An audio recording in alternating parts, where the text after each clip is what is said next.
we're just doing the 1 week, it's going to run us up to the 25th, but we'll say that through the 24th. Let's take a quick look here. This program that I'm using is called Stellarium. This is astronomy software, planetarium software. You can download it for free at stellarium.org. And it is going to show you the literal placements of the planets in the constellations, which is not what your typical Western astrologer is going to show you. So as you can see, I'm kind of backing up through here to the 24th.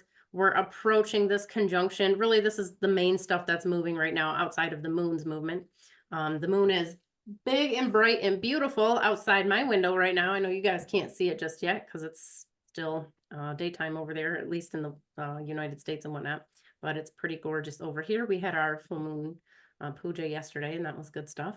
Ooh. So one of the big things that's happening is Mercury in a couple days here is going to transit. I mean, it's already happening.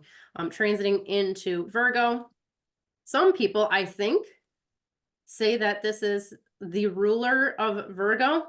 I definitely wouldn't go so far as to say it's a ruler. I think it works. I think all the planets act differently in the different constellations. You know, if you have 12 different people and you take them and put them in 12 different people's houses, we're all probably going to behave a little bit differently, right? Like in some, if we're going to the White House, we're going to be on our best behavior, hopefully, and we're dressed very well. If we're going to grandma's house, probably still, you know, on our best behavior. Go to our bestie's house and we might, you know, act a fool. We don't know. So I think it's more like that as opposed to the rulership stuff, but we don't need to go too far into that today. Well, Mercury is going to be transiting here. We got that comment. I wonder if anybody will be able to see it here. An omen, a dark omen. This is, I believe this is the one that Pat was talking about, Prana Pat was talking about in the spring, we were doing the ancient astrology course. We were recording it, which the link is in the description, by the way. He was talking about this and we covered this in one of the videos. So this will be really interesting. But this is happening obviously in the next few weeks here. But yeah, so this is going to run us right up until like the end of October, this Mercury transit. And we're probably not going to be able to see it if the sun's in the way. Are we not? Did we look at this? I feel like we looked at this in detail. Let me pull this up. Hold on. Let's see. Yeah, probably not. Hold on. Well, you're in a field. Yes, now we're in a field and there's, you know, breasts popping up over the horizon.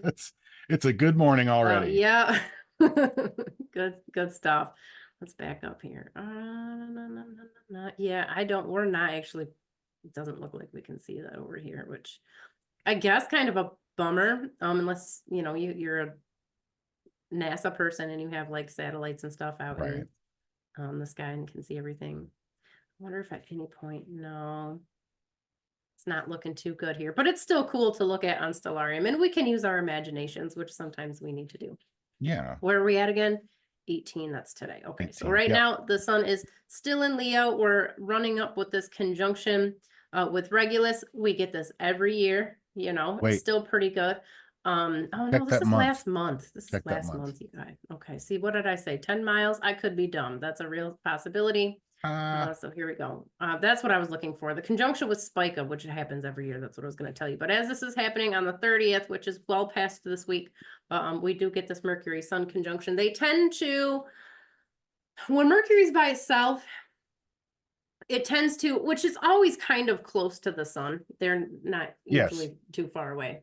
But the farther away they are, like when you really max out that distance, you tend to get somebody, if it's in like your natal chart in particular, you tend to get someone who's very logical, really rational, analytical. When the sun and Mercury come together, the sun kind of takes on more of those analytical traits, but it also softens the Mercury. So you get a lot more creativity. You get less reliance on, you're still, you know, it's a strong cognitive energy, but you're less reliant on some of that like strict Mercury energy, which I think is usually a good thing. And then obviously Venus is already going to be transiting into Libra over here, but I wanted to see our conjunction with Mercury, the sun, and this comet. It's going to be right around the 10th. That will be interesting. Now, even though we can't see the comet, what? There's not an N in it. It's just comet. I don't know why, like my mouth doesn't want to make the word. Even though we can't see it, it'll be interesting if we have any type of crazy, stuff go down. Throughout human history, comets have been associated with calamity for a good reason. Not always because they're hitting the earth, but sometimes that happens and bad stuff occurs. Yes, so that'll be good. No. All right. So what else? It is literally Virgo season now. Now when I see the Virgo season stuff, yes, it actually applies. It did not apply last month. Everything was in Leo. Okay. But it's definitely a lot of Virgo energy. I don't know. This is not good for business. I should not tell. This is why I will probably never be one of those like major big astrologers on YouTube or something, because I don't scare people and I don't sensationalize things. And there's also other stuff that affects us, like diet, seasons, weather, like culture. There's other factors. It's not just astrology, so we have to take those into consideration too. But I don't know, and I think we've talked about this probably in one of the meditation calls, but I'm very heavily influenced by the weather. So we could have it, not that there's a terrible transit, right? But just assuming that there was, it would probably not matter to me. It would not affect me if the sun was shining. It's a clear blue sky and just like great weather, and you're just like out doing it. Like it wouldn't have any impact. So that's not something that we can see. You have to look at that locally. But as far as like if we have to generalize Virgo season, I mean, hold on, let me see my actual dates. Let's back up because I don't know, you guys. I don't do numbers. I don't try anymore. I just gave up some years back, and it's actually made my life easier, not trying to remember all the numbers. So right around 12, 13, 14, mid-September, this is going to run us to, now some people speculate that everything south of Spica, we're already getting into that Libra energy, but I'm going to call it right around the foot section. That's not the technical term, but basically everything out here I'm going to call Libra. So that's going to run us to like the end of October. This whole period, depending on, so if you're in the northern hemisphere, this is still late summer for you. Obviously it's the opposite in the southern hemisphere. Hopefully I said that correctly.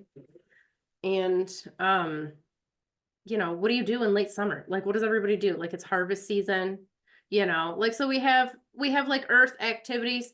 So end of late summer, what are we? End of late winter in the southern hemisphere? Yeah. Yeah. Okay. I've never been to the southern hemisphere, I don't think. Me neither.